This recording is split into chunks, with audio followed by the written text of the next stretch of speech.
trauma specialist at the New Hampshire Coalition Against Domestic and Sexual Violence, and she came to give us an overview of the ACEs study, which, may have been a familiar study to many of us, but she also broadened that with giving us sort of a picture of what that looks like, what the effects of ACEs looks like in individuals in our communities and that we may be working with, and both physically, emotionally, behaviorally, and kind of what that looks like.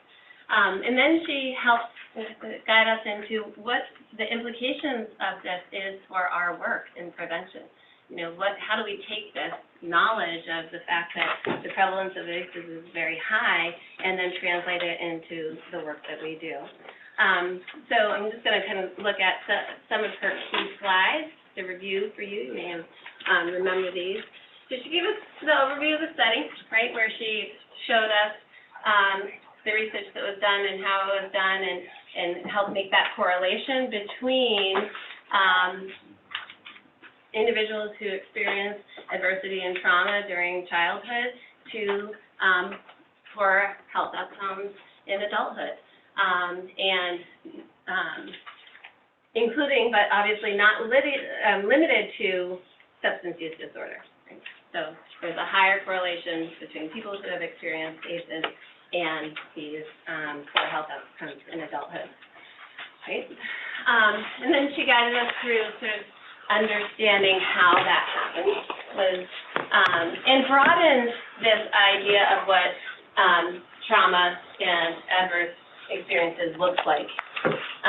So you'll notice that the ACEs are up here, but below that she looked at intergenerational trauma, historical trauma, and so and I think she gave it was a personal example of what that looked like. How in her own life there was not a singular traumatic event, but because of the historical and generational trauma, the effects were the same. So there's that broader level of historical and generational trauma, and then moving up to that toxic stress and those social conditions that lead to the same outcomes. And then, obviously, those specific events in one's life that we refer to as ACEs, and how that then disrupts neurodevelopment and impairs social, cognitive, and emotional behavior. So kind of, and then I think how this is where we are, right? This is where we're coming in. Yes, there's a lot of work being done here to prevent any of this from ever happening. But once it does, if there's, when there are these traumatic events, how do we then approach those individuals in our communities to prevent any further negative outcomes, right, those high-risk behaviors? And she gave us some ideas around that. Right? So we talked about the trauma-informed approaches and the importance of those, and we were all able to share a lot of wonderful work that is being done across the state in increasing trauma-informed approaches. Right? So when we do these trainings and trying to increase awareness throughout the community about how the widespread impact of ACEs, and that helping people recognize the signs and the symptoms of young people who have experienced trauma, making sure that we have the knowledge and the support to address that. And, one of the key parts of trauma-informed approaches is that seeking to avoid re-traumatizing the individual. Right? So seeking to not continue that traumatic cycle when we are responding in response. A couple of other things that she talked about. So what are the implications for prevention? And I think, we're obviously, in the work that we do, we're really trying to reduce those risk factors and increase the protective factors, so that, we're not, people aren't adopting high-risk behavior, right, including this One of the big interventions that she talked about was this ARC framework. And the ARC framework looks at the building of attachment, right? That the attachment is that first, and the ARC framework is, she talks about how it can be both used in that individual and clinical intervention. So on that first, but it's also a systemic and organizational framework, so it can be used in our larger work. And that the ARC framework, the attachment, right, built in this, and we also talked about Maslow's hierarchy of needs and how these sort of model each other. And so attachment, building that attachment by strengthening caregivers' roles, right? Enhancing the supports and the skills and those relational resources between individuals and caregivers. And not just in the home, but also in our community organizations. So after school, child care settings, schools, youth groups, police forces, right? Building that that relational,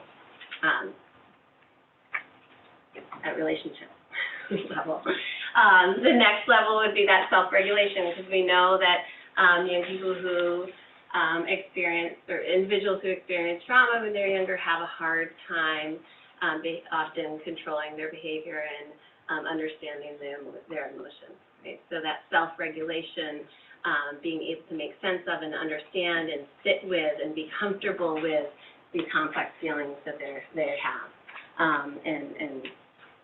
And often that results in, or the, what's it called? Disorganized bodies, right? We see that a lot, the disorganized bodies, so helping with that self-regulation. And then the third part of this ARC framework was competency. So not just reducing pathology, not just, right, making, so it's not awful, but building up and enhancing and helping people thrive beyond just reducing the pathology. So what is that competency? It's really having that feeling of self-efficacy. I think one of the standout, I think a member, one of the participants said, yeah, sometimes clients are saying, I know how to survive down here. And as soon as I start getting up here, it's too scary, right? I don't know how to survive up here. And so we see that self-sabotage or ruining those opportunities because that competency isn't part of it. So helping build those competency skills of decision-making and choice points and really empowering empowering people, right? And this applies not only to people who have experienced trauma, but we kind of want this for everyone, I guess. Kind of the goal, to thrive. But that's the framework that she presented as interventions for people who have experienced trauma. Right? This is sort of a, and they line right up with what we know for substance use protective factors, right? Protective factors for all people against developing substance use disorder. So, right, these are just a few that I pulled out in the individual and family and community domains, but these protective factors line right up with that ARC framework. What do people need? Right? What helps build their resiliency and make them able to make different choices in the event of adversity. And positive parent or family engagement is a huge one. Family support, connection. That's what we're seeing through all the research, is that connection, that relationships, developmental relationships are so important. So both at school and at home. The HOPE framework, has it been familiar with the HOPE framework, the health outcomes of positive experience, which is a new study on sort of how positive experiences reduce the effects of adverse childhood experiences, and these are the two highest experiences that can really mitigate the impact of ACEs. So feeling that someone stood by you, having someone to talk to about difficult feelings, and that really makes sense with what Linda was talking about. Somebody was saying to her that I'm addicted to not feeling my feelings. Remember when she said that, you know, that is feeling the feelings of the traumatic event is so difficult that you'll do anything to stop feeling those feelings. So if we can help young people, or anyone, adults as well, after the traumatic event to be able to process those feelings and be able to talk about them, then maybe they won't need to not feel them, right? So that makes sense, because that's a protective factor. And so the work that she talked about with the interventions for ACEs at our last meeting line right up with all the protective factors. You know, it kind of just supports the work that we've already been seeing to be effective. And that's what I had as a summary of her, what we talked about with her last time. I just want to say, were there any things that anything that resonated with you from her presentation that were like aha moments, or something that you remembered, that stood out? Points that she made that were new or different or additional to what you already sort of knew about ACEs and the ACEs study and the work that we do? Well, I loved the Jacob Ham video that she used about the brain, you know, the survival brain versus, and I've used that already with like a bunch of different staff members and kids, and I haven't gotten to do it at a faculty meeting yet, but, you know, in less than 3 minutes, it's a really, I think, nice presentation of that. The survival brain versus the learning brain? Yeah. Yeah, that was impactful. The two videos that she shared are both posted on the Community of Practice website, so if anyone wants to look at those again or use them as a resource, they are posted there. Okay. Anything else? Looking at like a lot with both through the numbers she shared and her own personal experience, that the prevalence of this is really clear, and in this way where we can also be competent professionals and have any number of ACEs ourselves. So kind of, you know, it wasn't, here are the people we work with that have all this trauma over here, and here's us. It was, we're also a mix of that, and the people we work with are a mix of that. And so being informed is really gonna help everyone, and that we may also be going through that, and that's okay too. Any other sort of salient points from the last session?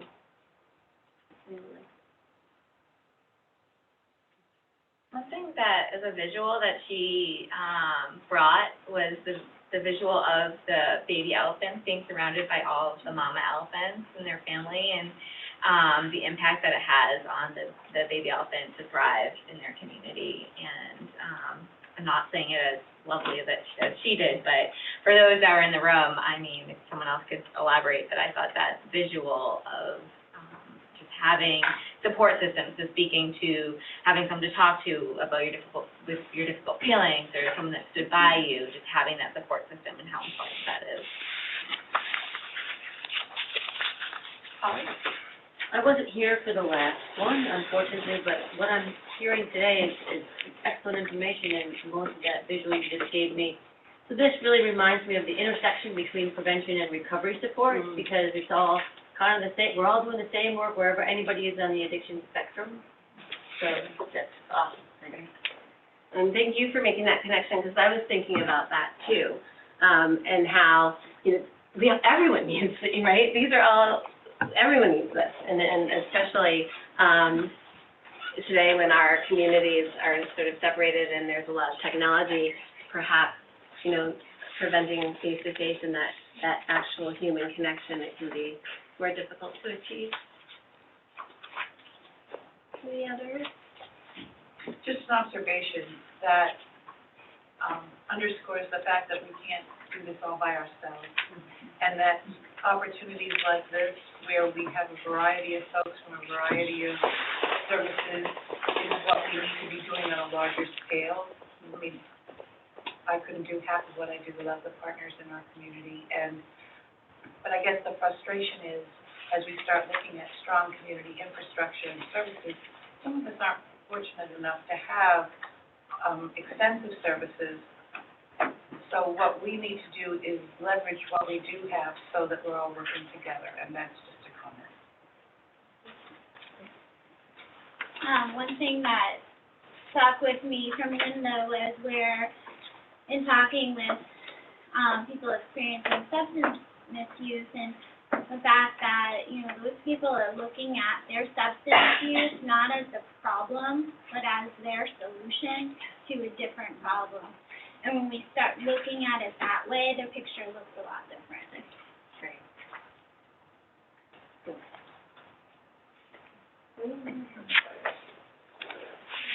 Well, hopefully that's sort of, bringing us back to when we were, at Nahatica last time with her, will help us sort of spring forward to the next things, the next presenters that we have. Thank you, Julie, so much for that summary. I'm gonna invite Monica up, those are just the resources that, Julie had for that last slide. Just a reminder to fill out that contact list and keep that going. And so we have Monica Gallant here today, who's the Director of Prevention Services for the Boys and Girls Club of the Beacon Valley, and she's gonna share, a program that they have launched in their community, and why that started and what their outcomes are expected to be. Thank you, Monica. It should be Okay, so, before I was the Director of Prevention Services of the Boys and Girls Club, I was the Coalition Coordinator for Community Action for Safe Teens, which is where our journey of learning about ACEs, Adverse Childhood Experiences, started with the coalition. So, and that's the Substance Use Prevention Coalition. So we're talking about ACEs and Adverse Childhood Experiences, which are traumatic experiences that have the impact or potential to have negative long-term impact on physical and mental health. And we started hearing about it about, 3 or 4 years ago. During our coalition meetings, our school administrators were coming to us, and this was like the height of the opioid crisis, and kids were losing parents, and the school districts were really concerned about the behaviors of their kids. And prior to that, all we looked at was like past 30-day use of substances from our local youth risk and behavior survey data. And when we started hearing from our school administrators, we started looking at the data that we had available to us, which is still the youth risk and behavior survey that's administered at our high schools. And we looked at some of the adverse childhood experiences that are collected in that survey, and we were seeing kids that were experiencing physical dating violence, sexual dating violence, living with someone with a substance use disorder, or domestic violence in the home. And those two blue lines are data that was collected in 2015. It was not on the survey in 2017, those questions, and they mix the questions around a bit every year. But kids, you know, we have and this is Sauhegan Valley data, which is 4 high schools in our region. And we have, incarcerated parents, kids who don't feel like they matter to their community. And the numbers that equate with the substance use disorder were over 700 kids, high school kids only, and living with someone with a substance use disorder, and 160 kids, high school kids, that had incarcerated parents. And so we realized how serious this was in our community and started targeting or looking deeper into the ACEs. And we've since learned that 18.5% of New Hampshire youth under the age of 17 have experienced at least 2 ACEs. And we've heard how common they are, and, a lot of us have them. We also looked at, law enforcement data, which helps us to define the narrative in our community. We have a lot of alcohol-related arrests and domestic violence. So again, we're targeting, ACEs. And then we, get, drug death data from our Attorney General's office as the chief medical examiner. So we use this to tell our community story. We looked at the, families and addiction characteristics, and there are specific things that happen in a lot of families, but those are more, characteristic of families that have substance use disorder, and which, does have potential to impact mental health for our youth and families. And, when we learn about the family laws of addiction, we learn that these, families are kind of taught not to talk about it, not to trust people, and ignore your feelings. So we do a lot of work to address those issues, which you'll hear more about. So we're a prevention coalition and a Boys and Girls Club. The coalition is the home is at the Boys and Girls Club. And we were learning more about the effects of family substance use disorder on children and families. And we know there are behavioral issues, educational issues, and emotional issues. So let me try not to go too fast. Some of the behavioral consequences are higher risk, which is the same with ACEs, and it's part of the ACEs, higher risk for emotional, physical, and mental health problems. I mean, I'm sure many of you know that the suicide rate is for young people has tripled over the past few years, or several, like 8 or 9 years. There's a higher prevalence of depression, anxiety, and eating disorders and suicide attempts among children of people with substance use disorder than their peers. And they're 3 or 4 more times likely to become addicted themselves to alcohol or other drugs. Educational consequences is the schools see emotional and behavioral learning disabilities, and that's what we were hearing from our school administrators and guidance counselors. Kids are unable to concentrate, so they're not ready to learn. The energy is focused on the person with the substance use disorder. They think they need to take care of their siblings or the parents or whoever, whoever else is in the family. And then they exhibit somatic issues, stomach aches, migraines, and other health issues. The emotional consequences are they have a hard time trusting people. They feel guilty. And we hear this from kids that we work with that are in some of our programs, is they feel like that if they were better kids, maybe their parent wouldn't use substances, or there's shame about talking about it, they're confused. Sometimes they just act like they don't care, but they really do. They're afraid and they're not secure.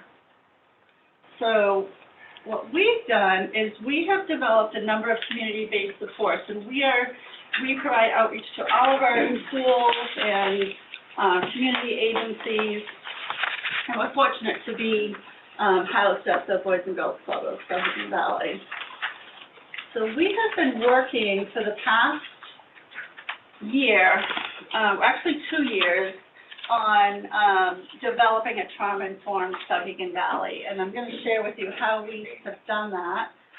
But what it means to become a trauma-informed community is to recognize how widespread trauma is, and to recognize the signs and symptoms, and respond by integrating knowledge into practice. So a lot of our schools have been working to become trauma-informed as well. And as someone said earlier, resist doing further harm. So we're trying to change the question from what's wrong with you to what happened to you. And we're incorporating that into our thinking too. When we see a child that is exhibiting certain behaviors, then we're like, what happened? What's the real story? For communities, what we do is we encourage people to develop a trauma-informed environment in the settings like our schools, and our welfare departments and our law enforcement is a big agency that's working on becoming trauma-informed in our community. Know our resources, know our community partners, we've done a lot of work in identifying gaps in our systems and educating our peers, and that's youth and adults, and integrating a system of community-based support. So this is the bubble chart, we call it our bubble chart. These are our community partners, and we have little boxes for all of our different agencies that are categorized by sectors, which is one of the requirements for the Drug-Free Communities program, which we are a Drug-Free Community Coalition, just had our 1-year anniversary. So we're, it's very exciting. So we've got everybody from parents, grandparents, families, schools, media, businesses. Faith community is a huge representation in our coalition, and they are an amazing sector to have, very valuable, to provide a lot of the supports that we're able to give. We also partner with the recovery community too, so that's a real important partner of ours. This is just a little graph showing where we spend our time. So our coalition meetings are the least amount of where we spend our time, which is how it should be, I guess, right? We spend a lot of our time in outreach or mentoring events and providing education and training throughout the community, and 40% of our time is on youth leadership, which a lot of our partners are in this room. As a teaching tool, what we have done is we've shown the film Resilience, and this is a really great teaching tool. If you're looking for something that can start the conversation about adverse childhood experiences, I highly recommend showing this movie. It is available through the Department of Ed Office of Student Wellness at no charge. And some of our community level trainings, we've done a lot of training, and we were fortunate enough to have Lindy Keller come and do a training for one of our school districts. And we always open up our educational opportunities to the whole community, so it's not just, anything that we do is open to everybody. And if you haven't been to Lindy's training on addiction recovery in families, I know she holds it 4 times a year up here in Concord, but I think we were the first school that she did a full day training in Milford. So we had 100 school staff that were participated in that, and they were amazed. They're like, oh yeah, they can identify all these kids. We also did, so this is part of our developing a trauma-informed community and working to provide tools using a strengths-based approach. We brought in Charlie Appelstein. He is from the Salem area and great educator, and also Bonnie Harris talking about childhood behavior, and really good feedback on these 2 presenters. We engage in community campaigns, so our kids are involved in helping us to develop these programs. And we started a Lock It Up campaign with our medications and alcohol. So this is a billboard that we have in our community. And we have a youth empowerment service team called the YES team, and this is our youth leadership arm of the coalition. We've engaged in activities like suicide prevention, mental health awareness. A youth summit we held recently, just a couple weeks ago, we had 80 kids. Middle school kids. It was facilitated by high school kids, and it was a result of a couple of our high school students attending the Dartmouth Hitchcock Youth Summit earlier this year, and they wanted to bring it back to our community. So it was approved as a field trip for 4 of our middle schools, and the objective is to begin satellite teams in each of these schools. So, and they're all ready to do that. We have advisors in each school that will help us to do this. And people listen, you all know people listen to kids when they talk about that kind of stuff. So our kids are involved with the media. They've been on WMUR several times. They engage in advocacy training and advocacy work. They, as a result of attending a Teen Institute Leaders in Prevention Weekend retreat, they decided to plan a Hope Fest, which is a bullying prevention activity. And it was a 5K and a festival that they did in our Milford community. It brought in over 200 people to one of our local parks, which was great. And the kids, you know, they just want to do more, so it was excellent. They also engage in fundraising activities. This picture down here collected over about 2,000 bags of clothes as a fundraiser, and they were very involved in that. This is a pet project of mine. This is called the Children's Resiliency Retreat, and this is a retreat program for kids that are directly impacted by a loved one's substance use disorder. And we hold this retreat at our club in Milford once a month during the school year. It's a full-day program. And here, kids learn about the disease of addiction. And they learn that it's okay to talk about it. It's okay to have feelings, and it's okay to their feelings are validated, and they learn how to express their feelings appropriately. We have supportive education session is where they learn about the disease itself. We have a social emotional learning session where we use the positive action, evidence-based curriculum with the kids. And we do life skills where they learn how to cook, they do community service activities. Mom, what age range do you? This is grades 1 and up. Yeah, so, you know, if we have we do have high school kids as mentors and high school kids in the program, so, you know, it's whoever needs it. You know, we started with grades 1 through 8, but, you know, high school kids need it too, so. So it's open to anybody. And we have about, I would say, 35 to 40 mentors that are part of this program. And they are amazing. When they start coming, they keep coming. So a lot of times we have too many mentors.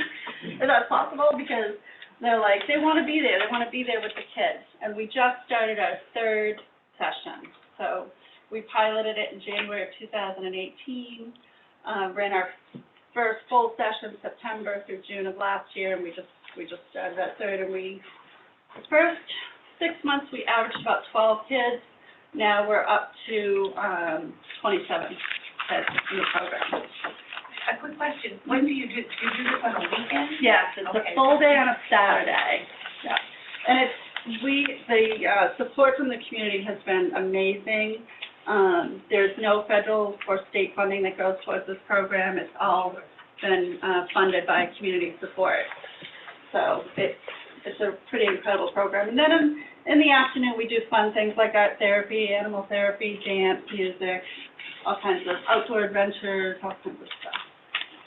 And the kids are really developing some nice relationships with their mentors.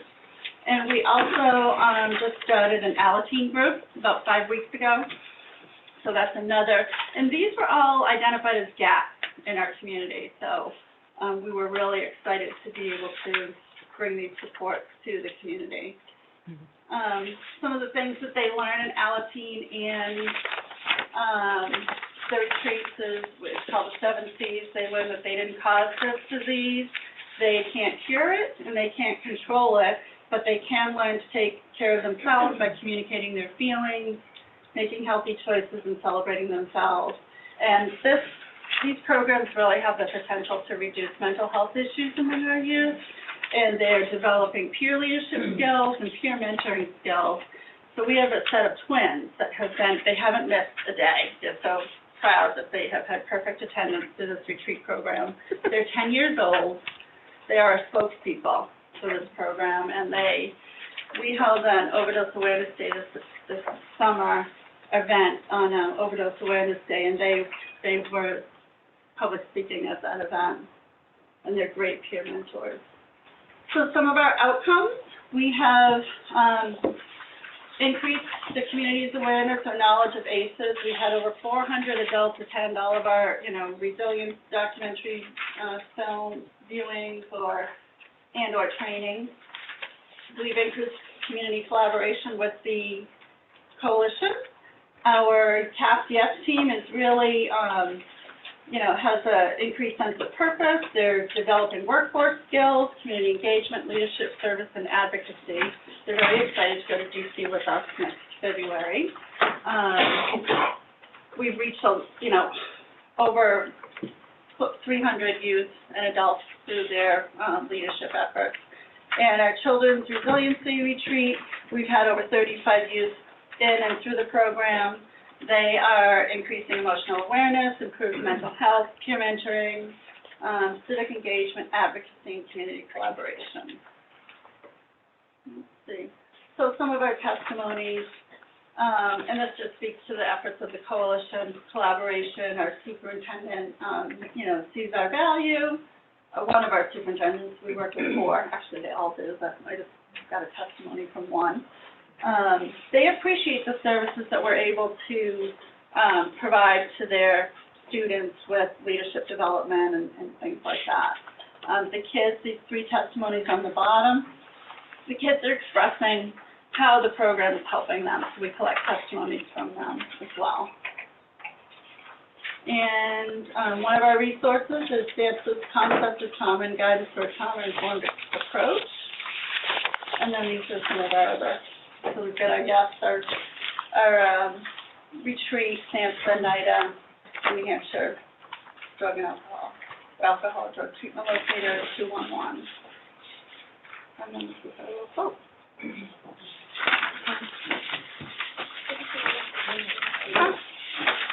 Questions? Yeah, nice job.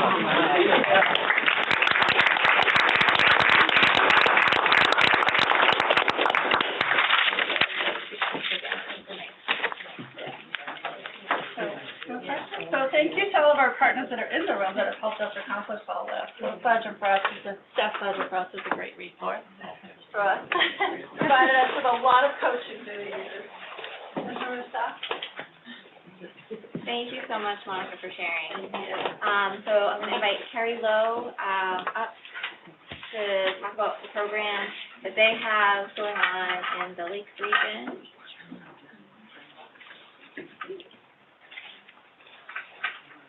Hi, everybody. So ACES, ACERT is Adverse Childhood Experience Response Team. I'm the coordinator, Carrie Lowe. This is a collaboration between the Family Resource Center, Laconia Schools, and Laconia Police Department. So some of this is, I'm going to go through these really quick because this is review for you all. You've already heard this.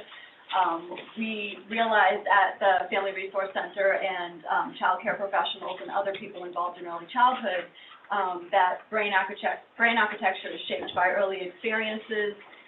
Those simple skills come first, and then those more complex skills are built upon the simple skills. So the strong foundation improves the odds for positive outcomes, and a weak foundation increases the odds for problems later in life. And then we realized that toxic stress, certain types of stress can weaken the brain's architecture. And so those experiences, those ACEs, such as abuse, neglect, or exposure to violence, can cause toxic stress responses in the brain, with those lifelong consequences in learning and behavior, which is what we were seeing in schools, and in other health conditions later in life. So, and then the ACEs study was something that we used for, examining why is it so important that we address ACEs, and that's all types of abuse, neglect, and other traumatic experiences, to include family dysfunction. So here's what we were seeing in Laconia. Laconia police were responding to incident calls like domestic violence situations or drug overdoses. They had few, if any, options to help children present in situations.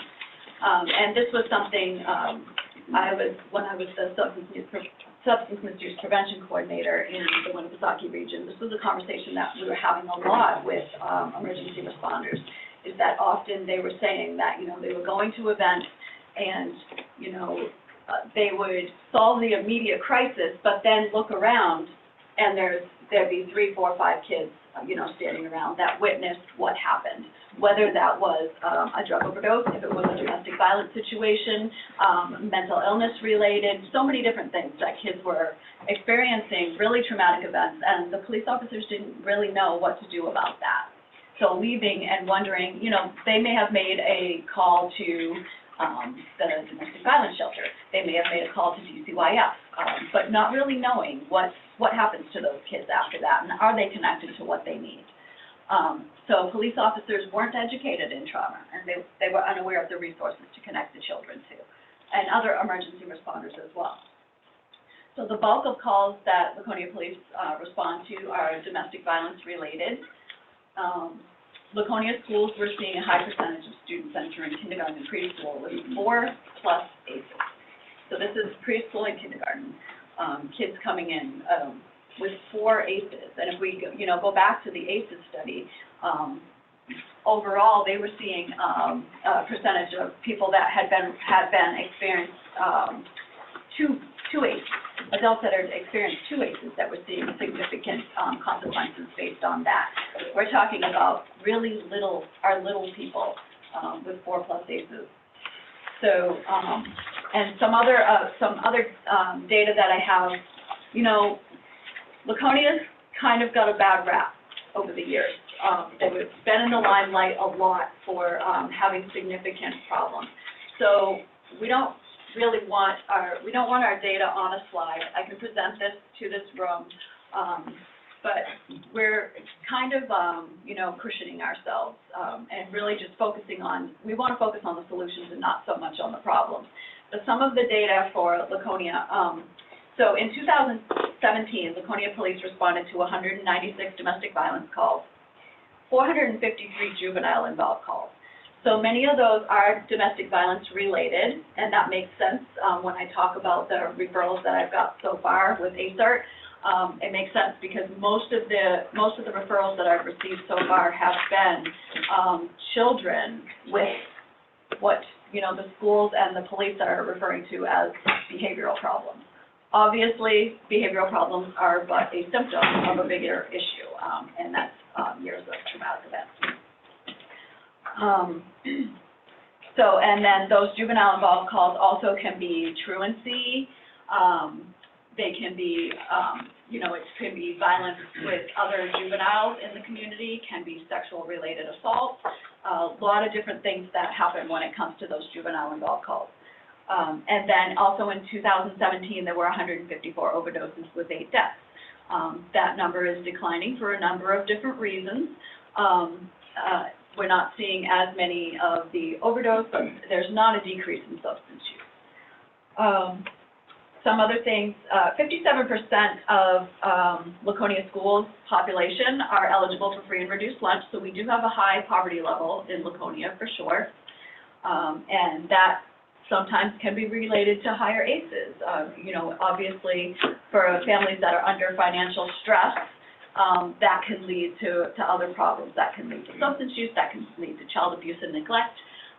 Sometimes the neglect is not even in the, technically but the fault of the parent when they're having to go to work and maybe leave their children unattended or leave their children with somebody that's not necessarily the greatest person to be watching their child, but they have to have income for their family. So there's so much around this. So 6% of students in Laconia experience homelessness.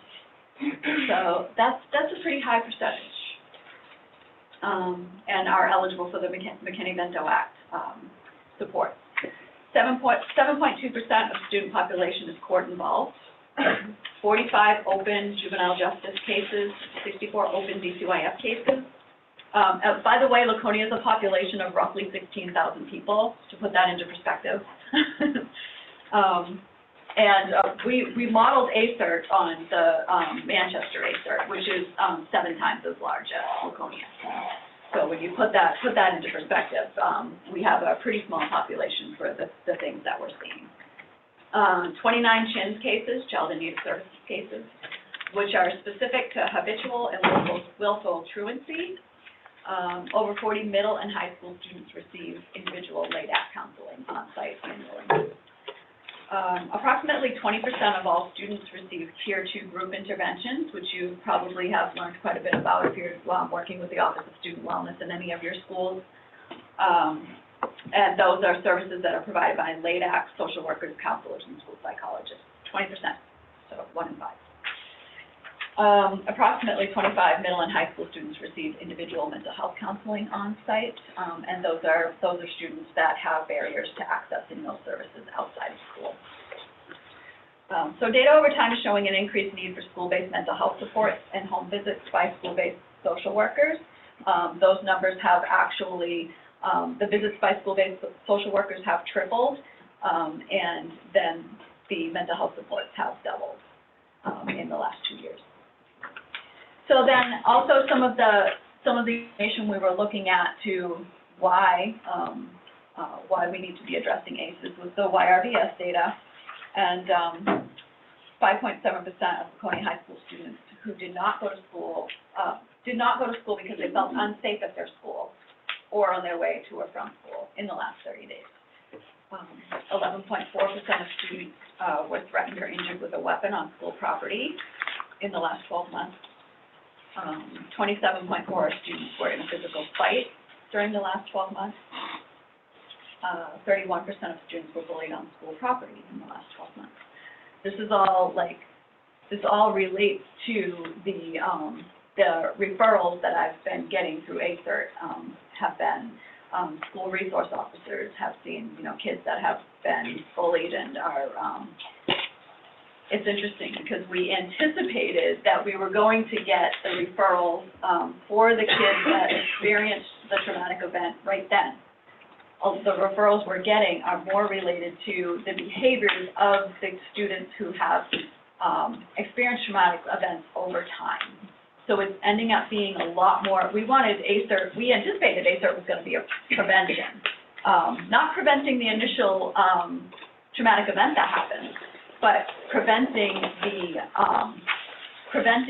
toxic stress related to ACEs over time. So we wanted to mitigate that toxic stress. And it ends up that, right now, we're catching those kids that haven't been caught previously. Addressing what's going on with them currently. And we're building the plane as we're flying it. So, or flying the plane as we're building it. Surprised I caught that and didn't just go with it. So really just whatever's coming up is what we're addressing in the moment and connecting kids to the resources that they need. So, 22.8% of students in Laconia High School seriously considered attempting suicide over the past 12 months. Another thing that we're looking at is that, significant cases are happening in our youth's lives and need to be addressed. 17.5% of students had either parents or other adults in their family who had been in jail or prison in the last 12 months. And then less than half, so 43.8% of students strongly agree that in their community they feel like they matter to people. So again, that's and that was some of the data that you shared from your community as well. So that's really important because it is all about those social connections and getting kids connected to the resources that they need, and that resource can be one adult in their lives who cares about them and can help be that person to listen and guide them beyond the problem. And then 8% of students have slipped away from their parents or guardians because they were kicked out, ran away, or were abandoned in the past 30 days. So, in thinking like that, that's almost 1 in 10 students that have been kicked out, ran away, or were abandoned in the last 30 days, not in the last 12 months. So that's some pretty significant data, and it really speaks to the reason that we need to be addressing ACEs in our community. So the rest of this is it goes back to the ACEs study. So according to a 2-year survey conducted and released last year by the Resource Center for Child and Adolescent Health, 23.4% of New Hampshire children have been impacted by one traumatic event. 18.5% of children statewide have been affected by 2 ACEs. So that's significant enough in itself, but then when we look at what Laconia schools are seeing and that kindergarten and preschool students have 4+ ACEs, it's pretty significant. So we want to be mitigating the effects of trauma. The key to forming strong brain architecture is the serve and return relationships young children have with supportive adults in their lives. And both of the presenters before me spoke to that importance of having somebody to talk to, somebody to be there for the kiddos, to mitigate that trauma that they've been through. We can't change anything about what they've already been through, but what can we do to mitigate that, to address that, to help them feel supported through that. When children reach out for connections and communications with adults reciprocate, the back and forth process continues, wiring the brain with connections needed for healthy development. So we want to make sure that it's in kids' lives. And then the prevention and promotion, so this is what we want this ACERT to be. Highly specialized interventions with families as early as possible to decrease the effects of long-term toxic stress. We want to put developmental and behavioral health at the forefront when talking about children. So addressing, children can already have been exposed to many ACEs. Their developmental, they could be delayed developmentally because of the environment that they've brought up in, and we need to address that. We need to get them the supports in place. Is that early supports and services? Is it school-based supports? Whatever that means, getting, being on a individualized education plan. And then addressing their behavioral health. So children that have experienced these ACEs, we don't want to be kicking them out of school, suspending them from school, and not getting them the supports that they need to address something that wasn't their fault to begin with. Helping them with that self-regulation and being able to manage what they've been through. So we want to ensure safe and supportive environments and programs for children to develop and learn and mitigate the toxic stress and health disparities by creating a shared vision and plan among community members and sectors. So this is what we're working on, developing that trauma-informed system. So what does that mean, connecting them to services? So this is, I'm lucky enough to be housed in the Family Resource Center of Central New Hampshire, where many of these supports are happening right in the building that I work in.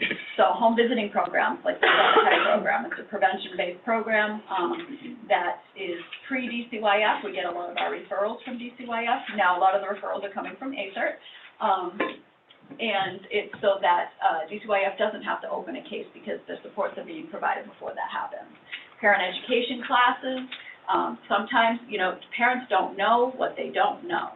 If generation after generation of abuse, neglect, of not getting the support they need, not having that serve and return relationship, when parents come to parent education classes and they're faced with no blame and judgment of just, we're going to meet you where you are, here you are, everybody's got a story, and learning that knowledge of parenting and child development is, parents walk away like signing up for every class once they've been in a class, and learning so much from each other. Domestic violence supports, like we said, there's a bulk of Laconia calls are domestic violence related, so getting families connected to the Women's Crisis Center, substance use disorder treatment and recovery support. Ironically, none of my referrals have been substance use related so far. I don't anticipate it's going to remain that way, but my first referral came in September 26th, so we'll see. But so far it hasn't. Sometimes there's issues with previous substance use, maybe an incarcerated parent, but currently no substance use in the immediate family, in the household. Mental health support, counseling for children and or family, depending on what the family is open to. We know that a lot of times what we're hearing is that they're looking for services and supports for the child is the problem. Okay. Thank you. Supports in schools, we're lucky enough to have a release that is between Laconia Schools, Laconia Police Department, and the Family Resource Center. So when I get that referral, I can instantly reach out to schools, let them know that a child has experienced a traumatic event, and be sure that they're getting the support they need, whether that's with social workers, making sure that their behaviors are addressed in an appropriate manner rather than being suspended from school and put back into a tough situation. High-quality childcare, sufficient income and resources for low-income families. So if children aren't in childcare, getting them connected to that so they have that safe, supportive environment. affordable housing, a couple other families I'm working with are homeless, so getting them, that's a huge traumatic event in itself, never mind everything else that comes with that. After-school care program, Boys and Girls Club, Big Brothers Big Sisters, mentor programs, Project Extra in the schools. We want to connect these kiddos to any of the support we can possibly connect them to. So we use Manchester's theory of change because we don't want to recreate the wheel. We're replicating their program. They came and did a program for us, the Levers of the Agency Partnerships, Systems and Professional Development. Strategies is respond to family crises, get in there and help them connect to what they need, link the families to the services and opportunities. The protective factors, so Manchester's protective factors were parental resilience and concrete supports in times of need. Coming from the Family Resource Center, we operate on this strengthening families approach of building those social connections, super important for the whole family, not just the child. The more that parents are connected, the less likely they're going to be having abuse and neglect in their family when they're connected to other people that can help them through tough times. Knowledge of parenting to child development and social emotional competence of children. So we're looking for programs that are offering that. Many of that is in the services that I already demonstrated, but we're constantly looking for other services and hoping to fill gaps when there's things needed that aren't already there. And then the results will be strong, resilient families and mitigate those effects of ACEs. So in November 2018, we had a presentation to Laconia service providers by Manchester ACERT on ACEs and the success of their program and how they were operating. And they also discussed some of the challenges and the ways that they tweaked it. And, so we really looked at we created a steering committee so that we could look at how is this going to operate in Laconia? How does this fit? The Family Resource Center agreed to pilot the program. A release was created between Laconia Police, the Family Resource Center, and Laconia Schools. Coordinator was hired, and then the police were trained in the program and getting the release signed. That was really like the biggest struggle with creating that program because it had to go through Primex, the risk management organization, and getting that to be what it needed to be took a lot of time, believe it or not. And you see this in community collaborations as well. Those releases are tough, getting organizations able to share information about families. So the program officially launched on September 3rd. There actually was a delay in training the police. There was an event at Laconia Police Department that really traumatized a lot of our local police, and they had to address their own trauma before learning about ACERT and rolling this out, putting the oxygen mask on themselves first. My first referral was received September 26th. And these numbers need to be updated. I'm working with 9 families. 9 referrals have been received so far, and 8 of 9 families are engaging with the ACERT program and getting connected to resources. So there are actually 20 children that have been impacted by the program, referred to maybe more programs than that, but we'll go with that, referred to 31 programs and connected with 21. So they don't always connect with every program that I refer them to. That's always family choice, but that's a pretty good number. And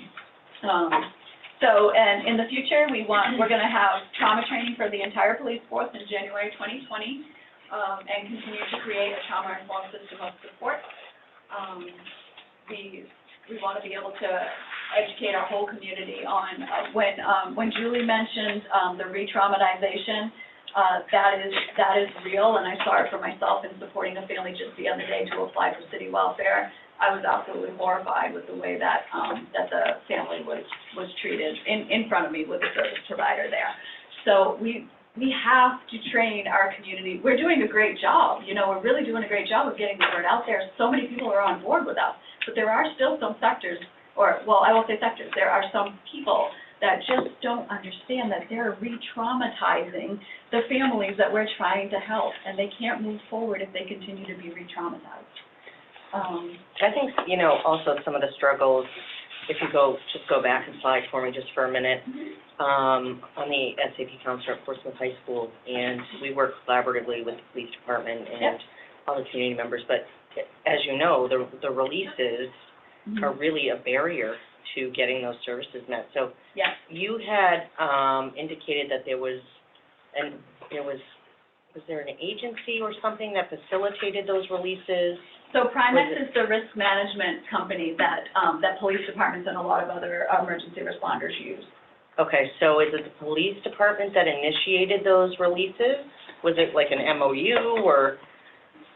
It's an actual release that, Primex created the release based upon what Laconia Police were asking for. Okay, okay. So what the legal ramification, or what the legal parameters are around Right. what's discussed? Okay.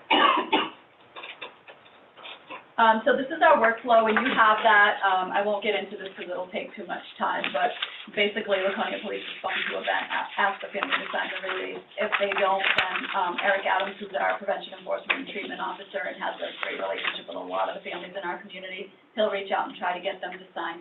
If they still won't sign, then we'll end the process, but they do get a trauma pamphlet with them, and they're still able to reach out to me at a future time, so it doesn't mean they can't ever reach out for support. And then I connect with the family, connect with the school, go out to the family with the necessary partners based upon the nature of the call. So this is our steering committee, solid steering committee. This is great that these organizations are working together. Laconia Police, Laconia Schools, New Beginnings is our crisis center, domestic violence, Navigating Recovery is our recovery center, DCYF, Child Advocacy Center, like they have been a tremendous partner. Lakes Region Mental Health, Health First, the Boys and Girls Club, which is also Lakes Region Child Care Services in our community, they recently merged, and the Family Resource Center. So, and then all of our referral programs, and I put not inclusive because this was just, okay, what are the ones that I'm referring to most often? Boys and Girls Club has offered free kids. Thank you. I'm doing all right. Boys and Girls Club will get kids in for free, even if they're an ACER referral, even if the family has the resources, just for the time being, to get them in immediately, to make sure that they're getting connected to those supports that they need in safe after-school care. So they'll take them in. Lakes Region Child Care Services has agreed to have, while they're waiting for our families to get the child care scholarship, they'll get kids in if they have an opening, obviously, because that can be a tough spot as well. The Head Start, early Head Start, school social workers. Now I know the school social workers so well through the referrals that every referral that I've had has had school-age children, so working with those school social workers. Big Brothers Big Sisters, one of, excuse me, move down the line. One of the, thank you. One of the kiddos that I'm working with, very, very traumatic event for this kiddo. And Big Brothers Big Sisters, they have, I can't remember if it's Bigs and Blue or Bigs and Badges, but he got a chief of police for his big after an incredibly traumatic experience. It's just perfect, you know, because now this boy will grow up knowing that police are not the enemy, that they're there to help you. They're not there to just arrest your parents. He can understand the difference of, you know, the police being there to support you and help you, and he'll probably have a lifetime friend. New Beginnings, Navigating Recovery, Community Action Program, because concrete support in times of need is also super important. Families need the resources to be able to survive. If they don't have the resources to survive, then that's why these things happen. They have to have a roof over their head. They have to be able to meet their basic needs. Health First offers, they're our federally qualified healthcare center, and they offer primary care, mental health services, medication-assisted treatment. They have a health insurance navigator. I work with them a lot with the family. Lakes Region Mental Health Center, early supports and services for those kids for their developmental needs. Area agency, developmental disability and acquired brain disorder services. A lot of times the parents of the children have some, you know, developmental disabilities themselves and could use some support, a case manager to help them and get some support in independent living skills. Comprehensive family support, that's the Step Ahead prevention program, pre-DCYF, parent education, Laconia Welfare, Belknap House, Carey House, those are the shelters in our community. Just got 2 families into Belknap House in the last week, So that is a roof over their head, thank God. Then you can really start to work with the family when they have a place to live.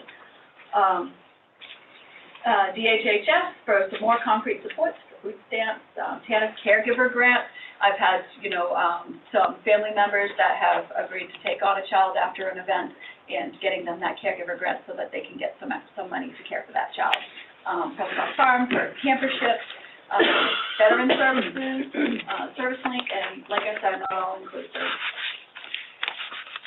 So the anticipated results are an increased awareness of and improved access to available services and resources, identifying and implementing needed services to better address the needs of children and families, greater efficiency and less duplication of services, enhanced relationships and ability to share information among providers, agency, and partners, increased positive interactions with families, and creation of natural support systems, because that's super important.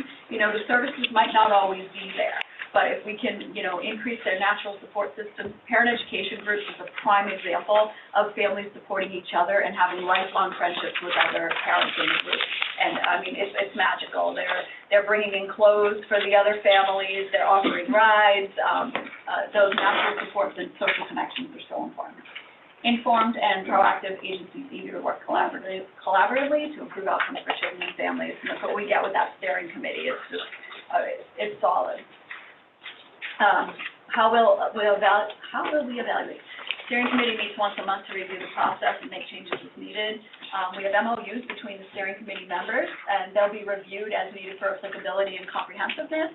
We wanted initially just to have an MOU, but we'll be looking at, okay, what more can you give and what more can we give, and how can we work together to make this work?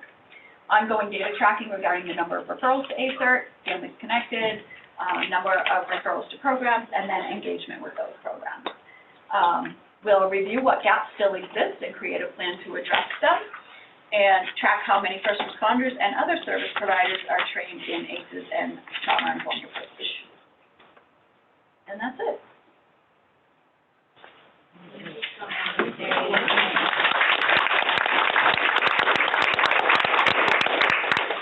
Any questions? So you mentioned, I think, 25% of the younger kindergarten, grade 1 kids have 4 or more ACEs. I don't have the exact number on that, Mackenzie didn't give me that, but it is a high number, high percentage. They have 4. Yeah, 4 plus, yeah. So how are you measuring that? Like, how are you collecting that? The Laconia schools screen kids as they're coming into preschool and kindergarten. They also screen kids as they're coming in from another district. Anybody else? Wait, I have one. Step ahead, is that, is that a organic, organization that Laconia has, or is that a? So it's comprehensive family support, so I believe that every, region has that? comprehensive family supports. It's just called, the That's program what is called something different. Okay. So in our region, it's Step Ahead. Thank you. All right, thank you. Thank you so much.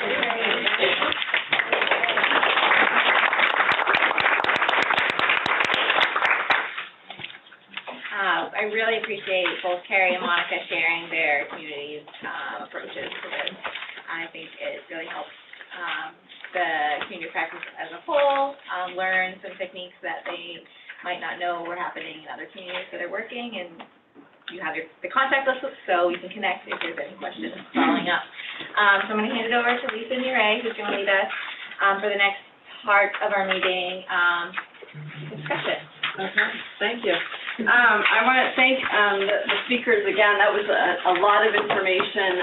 We've been kind of sitting and listening to a lot, both during the last session and now. So now we want to kind of just give you time to talk and process about what you've heard and maybe set some priorities for yourself and for your community amongst your peers. So if you look at this handout, this shows you all the things that we talked about at the last session that you shared in the group about what is happening in communities in New Hampshire around ACEs and how they kind of align with substance misuse prevention work. on the second page, the bottom half is just a couple of things I pulled, from the CDC and SAMHSA around their best practices, around ACEs. The last page, last 2 pages are some of the gaps that you identified in doing some of the, more ACEs work. So this is kind of what we talked about last time. And then this is your guide for today. So I think I'll tell you what the small groups will be in a minute, but this green table is if you do want to talk about more things that are already happening, you can kind of fill that in for yourselves in your small group. But basically, the number 2 and 3 are the purpose of the discussion now. So, you know, what do you think, based on everything that you've learned, everything that people are already doing in other communities, what's the priority for you?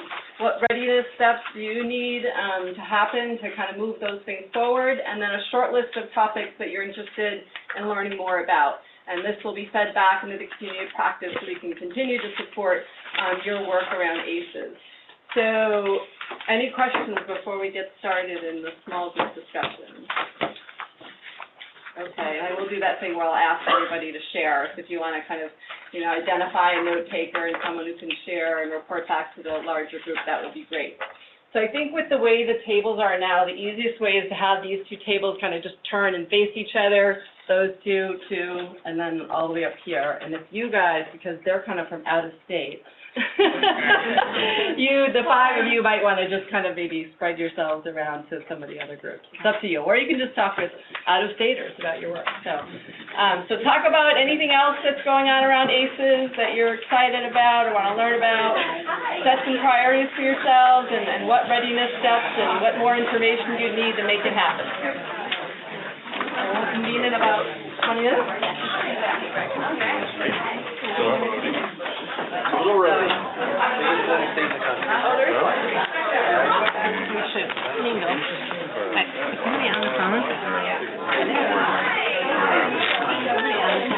What's that? Is somebody on the phone? Oh, I don't know. We're gonna mingle.